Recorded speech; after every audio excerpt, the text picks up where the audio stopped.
శ్రీమాత్రే నమ. జయ గురు దత్తాత్రేయ నమ. ఈ వీడియోలో మనం నవంబర్ 24వ తారీఖు నుంచి 30వ తారీఖు మధ్యలో జరగబోయే వార ఫలాలు మేషరాశి వారికి ఏ విధంగా ఉండబోతున్నాయి అన్న విషయాన్ని మనం పరిశీలించే ప్రయత్నం చేద్దాం. మరి మేషరాశి వారికి ఈ వారంలో లాభసాటిగా ఏర్పడినటువంటి గ్రహం మరి శని గ్రహం.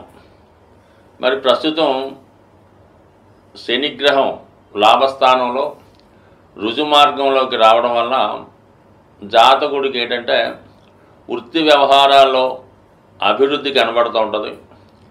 చేసే ప్రయత్నాలు ప్రోత్సాహకరంగా ఉండడం జరుగుతుంది. ముఖ్యంగా ఎవరైతే నూతన ఉపాధి అవకాశాల కొరకు కానీ నూతనంగా ఏదైనా వ్యాపారం ప్రారంభిద్దాం అనుకున్న వాళ్ళకి ఈ గ్రహస్థితి అనుకూలంగా రావడం జరిగింది. అయితే ముఖ్యంగా రాస్యాధిపతిగా ఉన్నటువంటి కుజుడు చతుర్థ స్థానంలో నీచ స్థానం అందు ఉండడం జరిగింది. అంటే ఒక విధంగా జాతకుడికి కుజుడు అష్టమాధిపతి అవుతుంటాడు.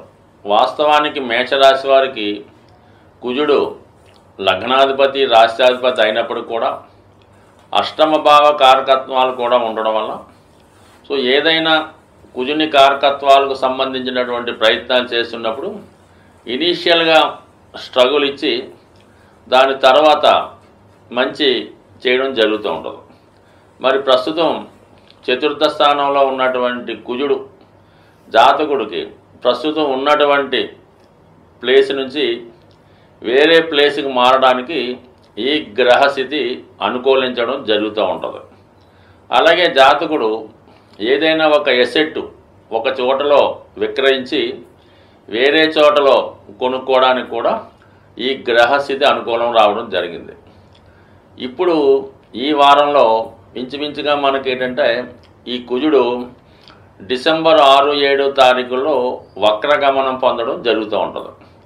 మరి ప్రస్తుతం ఆ కుజుడు చతుర్థంలో ఉంటూ దశమ స్థానాధిపతి లాభాధిపతి అయినటువంటి శనితో షష్టాష్టక స్థితి ఏర్పడటం వల్ల జాతకుడికి ముఖ్యంగా దశమ భావానికి చెందిన ఫలితాలు అంటే వృత్తికి సంబంధించిన విషయాల్లో కొన్ని అనూహ్యంగా సడన్గా కొన్ని మార్పులు వచ్చే అవకాశం ఉంది. అలాగే చతుర్థ భావానికి సంబంధించిన ఫలితాల్లో అంటే ఏదైనా స్థిరాస్తి, గృహం మారడం, అలాగే కుటుంబంలో స్త్రీల యొక్క ఆరోగ్యం, అలాగే విద్యార్థుల యొక్క విద్య, చదువు మొదలగు విషయాల్లో అనుకోకుండా కొన్ని మార్పులు రావడం కానీ, అలాగే జాతకుడు ఒక ప్రాంతం నుంచి వేరే ప్రాంతానికి వృత్తిరీత్యా ట్రాన్స్ఫర్ అవడం కానీ ఇవి జరిగే అవకాశం ఉన్నది. అయితే ఇక్కడ ఏమైందంటే ఈ వారంలో అష్టమ స్థానంలో ఏర్పడినటువంటి బుధాదిత్య యోగం జాతకుడికి చాలా వరకు కొన్ని అనుకోని అనూహ్యమైన సంఘటనలు జరిగే అవకాశం ఉంది. అక్కడ రవి అష్టమంలో ఉండడం వల్ల జాతకుడికి ప్రభుత్వ అధికారుల నుంచి వ్యతిరేకత వచ్చే అవకాశం ఉంది. చాలా సందర్భాల్లో మీ యొక్క నిర్ణయాలు, మీ యొక్క ఆలోచనలే మిమ్మల్ని ఇబ్బంది పెట్టే అవకాశం ఉన్నది. ఈ సమయంలో మీరు ఏదైనా షేర్ మార్కెట్లో ఇన్వెస్ట్ చేసినా, ఈజీ మనీ కోసం ప్రయత్నం చేసినా అది చివరికి మీకు ఇబ్బంది కలిగే అవకాశం ఉంది. కాబట్టి సాధ్యమైనంత వరకు ఎటువంటి సాహసాలకి వెళ్లకుండా మంచిది. సాధ్యమైనంత వరకు చట్టానికి లోబడి ఉన్నటువంటి కార్యక్రమాల్లోనే చేయాలి తప్ప ఎట్టి పరిస్థితుల్లో కూడా అటు రాజకీయ నాయకులతో కానీ ప్రభుత్వ అధికారులతో కానీ వ్యతిరేకత పెట్టుకోవద్దు. అలాగే మీరు చిన్నవారై ఉంటే మీ తండ్రి గారితో కానీ, పెద్దవారైతే మీ యొక్క సంతానంతో కానీ చాలా వరకు సర్దుబాటు ధోరణిలోనే వ్యవహరించాలి. ఇది మీకు చాలా వరకు మీ యొక్క సంతానంతో లేదా రక్త సంబంధికులతో విరోధాలు వచ్చే అవకాశం ఉంది. ఫర్ ది సేమ్ టైం బుధుడు కూడా అష్టమ స్థానంలో సంచరించడం వల్ల అటు మీ తోడబుట్టిన వారితో కానీ లేదా మీ యొక్క మేనమామలు వరుస వాళ్ళతో కానీ చాలా వరకు ఈ విభేదాలు వచ్చే అవకాశం ఉంది. ఒక చిన్న సమస్య లాంటిది కూడా పెద్ద సమస్యగా మారే అవకాశం ఉంది. సాధారణంగా మేషరాశి వారికి వారి యొక్క ఆదాయం పెరిగిన కొద్దీ, సంపద పెరిగిన కొద్దీ శత్రువులు ఎక్కువ అవుతూ ఉంటారు. వారు ముఖ్యంగా కేవలం తోడబుట్టిన వారు, రక్త సంబంధికులు, చాలా సందర్భాల్లో మేషరాశి వారికి తండ్రి గారితోనే పోటీ ఏర్పడడం జరుగుతుంటుంది. అది పెద్దనాన్నలు చిన్ననాన్నలు కూడా కావచ్చు.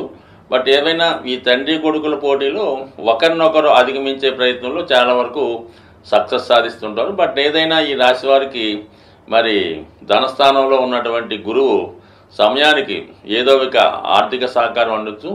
మీ యొక్క మాటకి సమాజంలో విలువ పెరిగి వ్యక్తిగతంగా సక్సెస్ చాలా అనుకూలంగా ఉంటుంది. సాధారణంగా ప్రతి రాశి వారు కూడా ఏదో ఒక అదృష్ట వస్తువు, అదృష్ట రత్నమో ధరించడానికి ప్రయత్నం చేస్తుంటారు.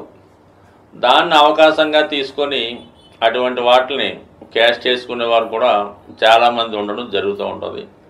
కానీ ఏమాత్రం ఖర్చు లేకుండా సులభంగా మీకు సంపదనిచ్చే కొన్ని విలువైనటువంటి వస్తువులు మీకు చెప్పడం జరుగుతుంది. అందులో ఒకటి ముఖ్యంగా మనకి లక్ష్మీప్రదమైనవి, అదృష్టాన్ని కలిగించేవి గోమతి చక్రాలు.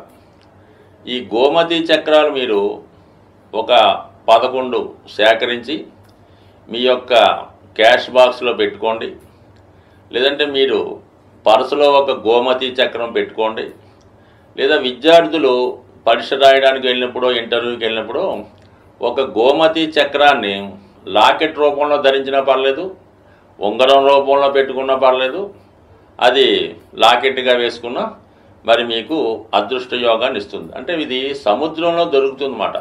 మనకి సముద్రంలో పుట్టిందే లక్ష్మీ అమ్మవారు, సమస్త వస్తువులు అక్కడ దొరికాయి. కాబట్టి ఈ సముద్రంలో దొరికినటువంటి శంఖాలు, అలాగే గవ్వలు, ఈ గోమతి చక్రాలు కూడా ఖచ్చితంగా లక్ష్మీప్రదం లాంటివి. కాబట్టి కేవలం ఇవి ఒక గోమతి చక్రం 10 నుంచి 20 రూపాయలు మించి ఉండదు.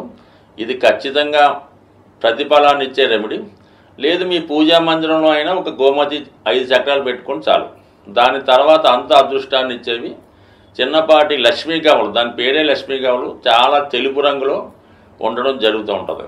ఇవైనా సేమ్ గోమతి చక్రాలా పనిచేస్తాయి. కనీసం అవి 11 కానీ 5 కానీ మీ క్యాష్ బాక్స్లో కానీ, అలాగే మీ యొక్క వాహనంలో కానీ, అలాగే మీరు మీ యొక్క బట్టలు దాచుకునే బీరువాలు ఎక్కడ పెట్టుకున్నా అవి మీకు లక్ష్మీప్రదంగా పనిచేస్తూ ఉంటాయి. అలాగే చాలామంది ధనం ఎక్కువగా ఖర్చు అవుతుంది, ఏమవుతుందో అర్థం అవ్వట్లేదు. అంటే అది ఏదో వాడికి బ్యాడ్ హ్యాబిట్ ఉంటుంటుంది, వాడు ఏదో వ్యసనం ఉంటుంది, ఎవరికో ఇన్వెస్ట్ చేస్తుంటాడు, వాళ్ళకి వీళ్ళకి గిఫ్ట్లు ఇస్తుంటాడు. అటువంటి వాళ్ళకి శుక్రుడు యొక్క ప్రభావం వల్ల ఈ విధంగా వాళ్ళు చేస్తూ ఉంటారు అన్నమాట. వాళ్ళకి ఏంటంటే